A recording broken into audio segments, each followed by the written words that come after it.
Aqui, ó. E o que é ângulo? Vamos entender isso aqui melhor. Observe, está nessa porta. Vamos abri-la. Abrir essa porta, ó. Ela está aberta. Vamos olhar essa porta de cima. Tá aqui, ó. Observe que a minha porta, ela fica aqui fechada, né? Depois faz o quê?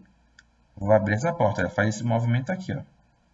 Esse movimento de abrir, tá? Em matemática a gente chama de ângulo, tá? Minha porta estava aqui, ó. Estava fechada. Ela fez esse movimento aqui, ó, para abrir. Então, esse movimento, tá? Essa abertura, chama de ângulo. Vamos ver outros momentos que nós temos ângulos. Tá vendo aqui, ó, o movimento de algumas mulheres. Observa, ó.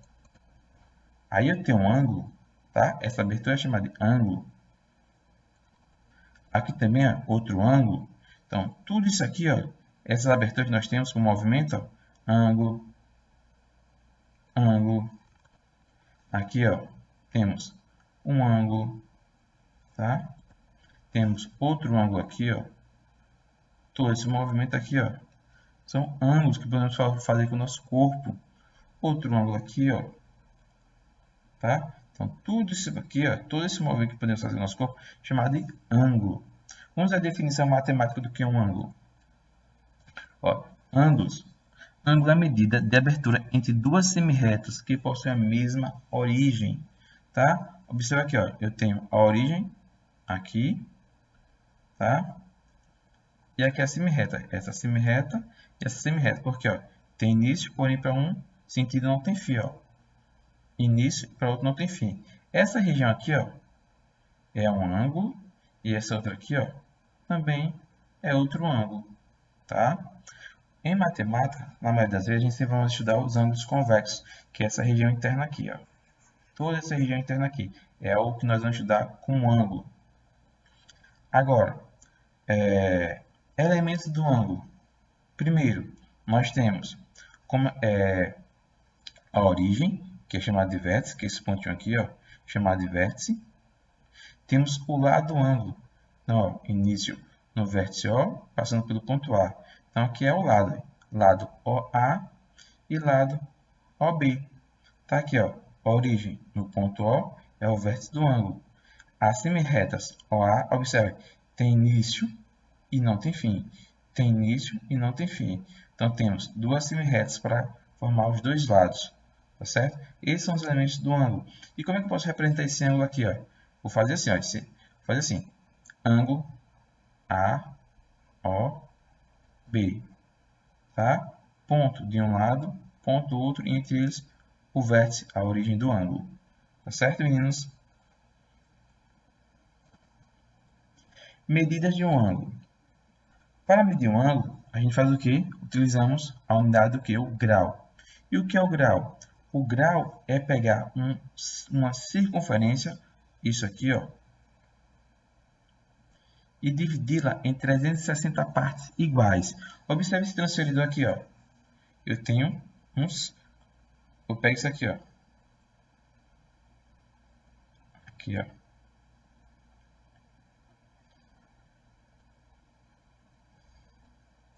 Temos uma circunferência. Se eu pegar essa circunferência e divido ela em 360 partes, cada parte dessa é o grau. Então, o que é o grau? É pegar uma circunferência e dividir em 360 partes iguais. Ou seja, esse transferidor aqui, olha,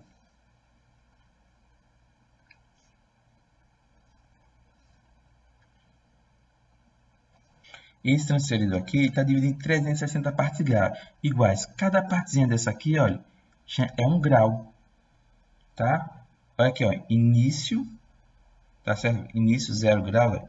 Aí vai contando, ó, vai dar uma volta completa. Aqui é metade, 180 graus, e completo aqui, com 360 graus, tá? Então, o que é o grau? O grau é pegar uma circunferência e dividi-la em 360 partes iguais. Cada partezinha dessa divisão é o grau. Ou seja, nesse transferido aqui, ó, eu tenho ele um transferidor com uma volta inteira. Ou seja, eu tenho 360 graus nele. Cada divisão dessa aqui que a gente encontra significa 1 grau, tá? E quais são os tipos de ângulos? Primeiro ângulo. Como o ângulo é a região delimitada por duas semirretas de mesma origem, então, o que é um ângulo? Ângulo nulo, todo ângulo cuja medida é igual a 0 graus. Observe aqui, ó, os dois ponteiros do relógio. Cada um, tá, significa uma semirreta. Veja que os dois estão sobrepostos, ou seja, não há espaço entre um e outro, ou seja, não tem grau entre eles. Então, isso aqui é representação para o ângulo nulo, tá? Ou seja, não há distância entre as duas semirretas que formam o lado do meu ângulo. Tá? Aqui é a minha representação, ó.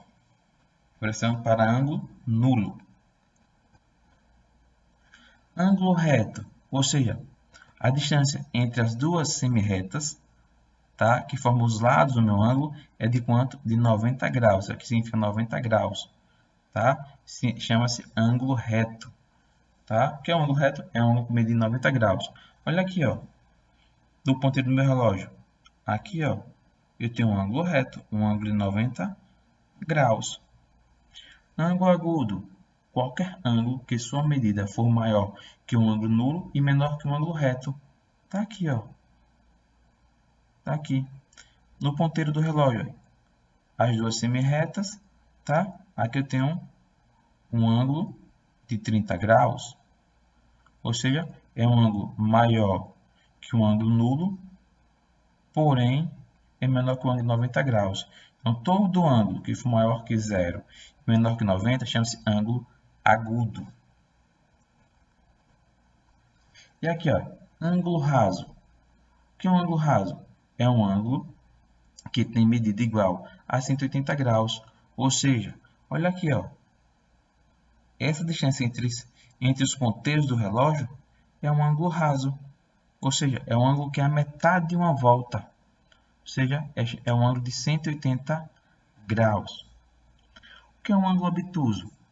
Todo ângulo cuja medida é maior que o ângulo reto e menor que o ângulo raso. Ou seja, qualquer ângulo que for maior que 90 graus e menor que 180 é chamado de ângulo obtuso. Aqui, ó, tem um ângulo obtuso. Aqui, ó, ângulo obtuso. Ou seja, quantos graus tem esse ângulo aqui? 120 graus, porque cada intervalo de um ponteiro de um relógio tem 30 graus. Por quê? Porque o ponteiro tem um círculo inteiro, ou seja, tem 360 graus. 360 dividido em 12 partes dá quanto? Dá 30. Ou seja, eu tenho 30 graus aqui, mais 30 aqui 60, mais 30 aqui 90, mais 30 aqui 120. Ou seja, esse ângulo aqui é de 120 graus, tá? Porque ele é um ângulo obtuso, porque o ângulo, essa medida é maior que 90, mas é menor que 180 graus. Então, todo ângulo que sua medida for maior que 90 graus e menor que 180 é chamado de ângulo obtuso. E o ângulo de uma volta? O que é o ângulo de uma volta? É um ângulo quando eu completo a minha volta inteira no relógio. Eu vou ter esse símbolozinho aqui, ó, para representar que as duas semirretas vão coincidir, mas elas percorreram uma volta inteira, tá certo? Tem uma volta inteira. Aqui é a simbologia para o ângulo de 360 graus, ângulo de uma volta, tá? Espero que tenha ficado bem claro isso para vocês. Outra coisa que nós vamos estudar são as posições de duas retas no plano. Observe que isso aqui, olha, é uma cidade. Na cidade tem ruas, ó, ruas paralelas, olha, tá?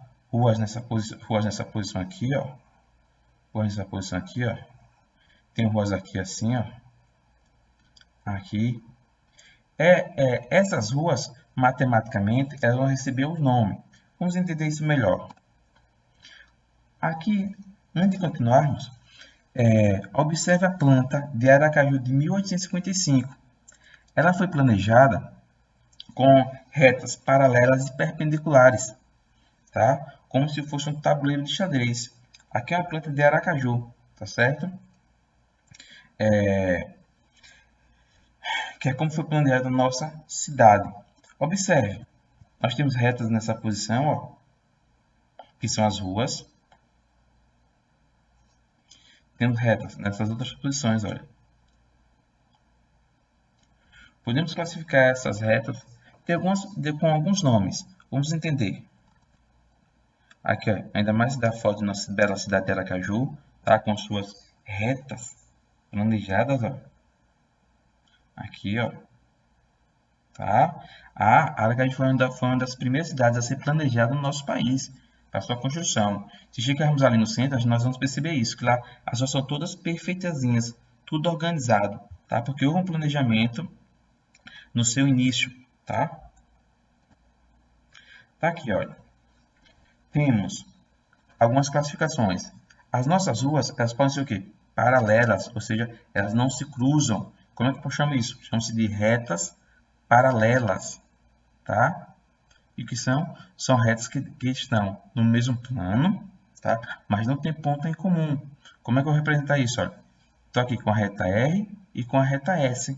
Elas são o quê? São paralelas. Pertencem ao plano alfa. Se são paralelas, elas não tem ponto em comum. Como é que eu indico isso? Assim, ó, R, duas barrinhas e S. Quer dizer que a reta R e S é o quê? São paralelas, elas não se cruzam. Aqui, ó, a reta R e a reta S tem um ponto em comum. Se tem um ponto em comum, elas se cruzam, ou seja, são chamadas de retas concorrentes. Então, retas concorrentes são retas que estão no mesmo plano, porém tem um ponto em comum. Como é que eu vou representar? Como é que eu vou dizer que duas retas são concorrentes? Dessa forma, R, X, S. Quer dizer que as retas são concorrentes, ou seja, tem um ponto em comum. Tá? Aqui, ó, retas concorrentes perpendiculares. Isso quer dizer o quê? Quer dizer que as retas vão formar ângulos de 90 graus. Elas vão se cruzar, tem um ponto em comum, tá certo aqui, porém elas formam ângulos de 90 graus. Então, quando isso ocorre das retas concorrentes e formar ângulos de 90 graus, elas são chamadas aqui de retas concorrentes e perpendiculares. Ou seja, quer dizer que R é perpendicular a U, ou seja, elas são concorrentes e formam um ângulo de 90 graus. Como é que eu vou representar isso? Vou representar assim, ó. Vou escrever R e com um Tzinho de cabeça para baixo aqui, ó, esse símbolozinho aqui, ó, U. Quer dizer que R é perpendicular a U, ou seja, são concorrentes e formam um ângulo de 90 graus. E uma observação, em relação ao plano, podemos classificar a posição de uma reta destas maneiras. Ou seja, em relação ao plano, nossa reta pode ser o quê? Horizontal, vertical ou inclinada. Uma outra observação, duas retas que não estão em um mesmo plano, ou seja, que não são coplanares, se duas retas não estão no mesmo plano, elas são o quê? Elas não são coplanares. São chamadas de retas reversas. Exemplo, a reta R e a reta S. Observe que a reta R está no plano alfa, mas a reta S não, ó. Ela não está no plano alfa, tá? Então essas retas são chamadas de quê? São chamadas de retas reversas. Retas coplanares pertencem ao mesmo plano. Retas reversas não pertencem ao mesmo plano, tá? E tenha ficado bem claro isso para vocês. Meninos, por hoje é só e até a próxima.